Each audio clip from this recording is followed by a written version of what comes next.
যে কামরাঙাটাকে কেটেছি, বাগানের কামরাঙা, তাকে কেটে লবণ হলুদ আর দিয়ে সিদ্ধ করতে দিয়েছি।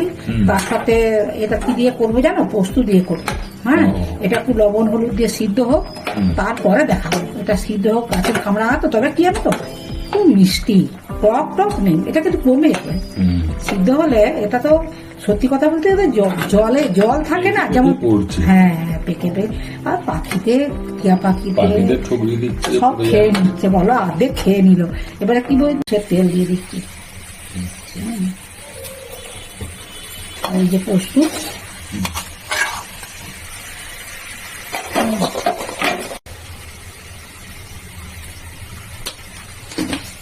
কামরাঙাগুলো খুব টেস্টি হয়।